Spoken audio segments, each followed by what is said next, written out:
अब आप लोग अपनी बात रखिए, लेकिन कोशिश यही रहे कि हम सब अपने समय सीमा में 8:30 बजे तक प्रोग्राम कम से कम दो बार आप सबके बीच में आ पाऊं। शकील जी, आप जी बिल्कुल जी बिल्कुल आप सही कह रहे हैं। कौन पक्ष में है, कोई कौन विपक्ष में है, लेकिन विरोध में है।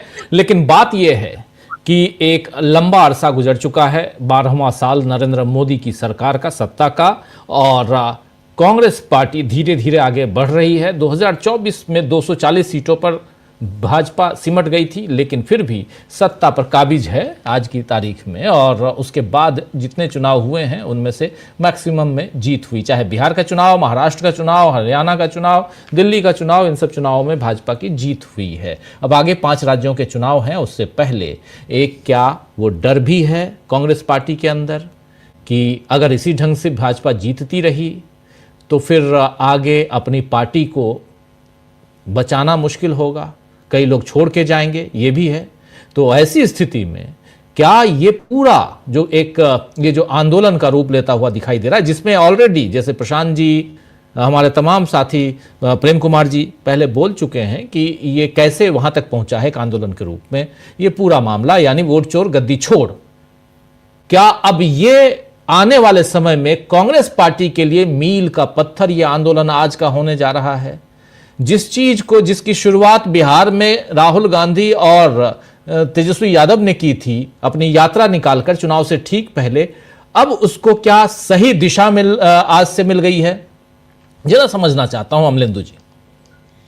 बिल्कुल, ये उसको एक तरह से कहा जाए, जो शुरुआत बिहार से हुई, राहुल गांधी ने वोटर अधिकार यात्रा निकाली, तेजस्वी इसमें शामिल हुए, और जिस तरीके का अपार समर्थन बिहार में मिला, और आज भी राजीव जी जो विजुअल्स आए हैं, और हम लोगों की तो टीम खैर ज़मीन पर थी, वहाँ रामलीला ग्राउंड पे देख रही थी, जब वहाँ से हम लोगों ने लाइव भी किया है दिन भर ये क्या क्या हुआ, वो सब बताते हैं कि अब इस मसले को लेकर एक गजब किस्म का उत्साह है। और बहुत लंबे समय के बाद राजीव जी, एक तो रामलीला मैदान पर कांग्रेस की कोई रैली हुई है, वो भी ऐसे मसले को लेकर, मतलब एक चुनौती के अंदाज में, और जेपी ने यहाँ से चुनौती नहीं दी थी, अन्ना ने भी यही आंदोलन किया था राजीव जी। मोदी जी जिस अन्ना की पीठ पर चढ़कर आए हैं, और केजरीवाल के जरिए जो कॉर्पोरेट घरानों ने और आरएसएस ने पहले प्रयोग किया था, उसकी भी प्रयोग स्थली ये रामलीला मैदान ही था। तो यहीं से उसकी शुरुआत हुई थी। और रावण भी राजीव जी यहीं फूका जाता है, हर साल फिर आता है, वो मतलब दशहरे को फूका जाता है, फिर साल भर जिंदा रहता है हर दशहरे पे, लेकिन अभी तक खत्म, मरा नहीं है रावण, मरेगा भी नहीं। तो लेकिन राजीव जी आज यहाँ से एक वोट चोर जो है, उस रावण की नाभि का जो है वो पता शायद मिल गया हो, यहाँ से तीर छोड़ा गया है कि अब रावण की जो वोट चोर करने वाला है उसकी नाभि में ये जाकर तीर लगेगा, ये शायद अब मिल गया है। चूंकि जनता की जब तक भागीदारी नहीं होगी राजीव जी, कोई भी राजनीतिक दल कुछ भी कर ले तो वो आंदोलन बनते नहीं है। जेपी भले ही संपूर्ण क्रांति का नारा देते रह जाते, अगर जनता की भागीदारी नहीं होती तो आंदोलन नहीं बनता। अन्ना जो है वो अनशन पर उसके बाद भी बैठे, तो क्या हुआ? कुछ हुआ? पहले भी बैठे, कुछ हुआ? लेकिन जब जनता जुड़ी, भली वो अच्छी जुड़ी या गलत जुड़ी वो एक अलग का मसला हो सकता है, लेकिन जनता जुड़ी तो फिर नुकसान हुआ कांग्रेस को, ये देखने में आया। तो जनता की सहभागिता जो है वो बहुत ज़्यादा जरूरी है, और जनता जो है मुद्दों को समझे। अगर राजीव जी 5.5 करोड़ हस्ताक्षर आ रहे हैं, और यहाँ दिखाए जा रहे हैं कि ये 5.5 करोड़ हस्ताक्षर हैं, तो ये चैट जीपीटी से तो कर नहीं होंगे ये 5.5 करोड़ हस्ताक्षर। 5.5 करोड़ हस्ताक्षर लेने के लिए कम से कम 20 करोड़ लोगों से तो सीधा सीधा संपर्क हुआ होगा कि भाई ये हस्ताक्षर करो, और जिसने हस्ताक्षर किए होंगे उसने भी मसला समझा होगा, और जिससे संपर्क किया गया हो, जिसने मसला मतलब जिसने हस्ताक्षर नहीं भी किया उसने भी समझा होगा। तो यानी ये अब जनता की सीधी भागीदारी जो इस आंदोलन में दिखाई पड़ रही है, और जिस तरीके से पूरे देश से कांग्रेस का कार्यकर्ता जुटा राजीव जी, वो एक नई ऊर्जा का संचार करता हुआ निश्चित तौर पर इसमें दिखाई देता है। अब जहां तक सवाल ये है कि आने वाला समय जो है और किस तरीके से चुनाव जीतती जा रही है भारतीय जनता पार्टी चुनाव आयोग की मदद से, या एक तो राजीव जी मुझको लगता है कि असम के और बंगाल के चुनाव साथ साथ नहीं कराए जाएंगे, जैसे कि हरियाणा और महाराष्ट्र के नहीं कराए गए। कुछ ना कुछ तरकीब निकाली जाएगी ताकि वो जो संजय राउत का आरोप है कि वो 40 लाख मतदाता जो है वो हरियाणा में थे, फिर महाराष्ट्र आ गए, फिर वो बिहार जाएंगे और बिहार से बंगाल चले जाएंगे, तो वो बंगाल जाएंगे, बंगाल से फिर असम जाएंगे, असम से फिर और जगहों पर जाएंगे, तो इसलिए लगता है।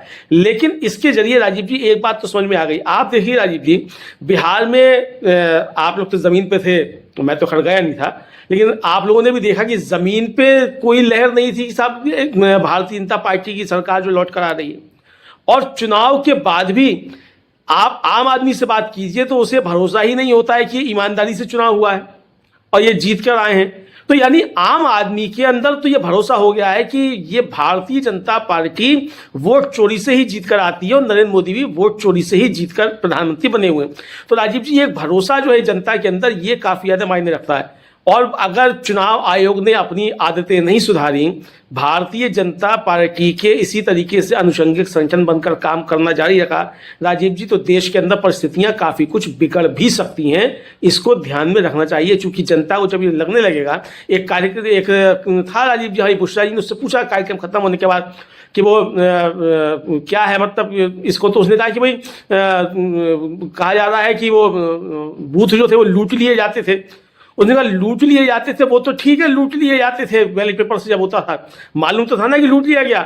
यहाँ तो हमें मालूम ही नहीं है कि हमने जिसको वोट दिया वो गया कहाँ है।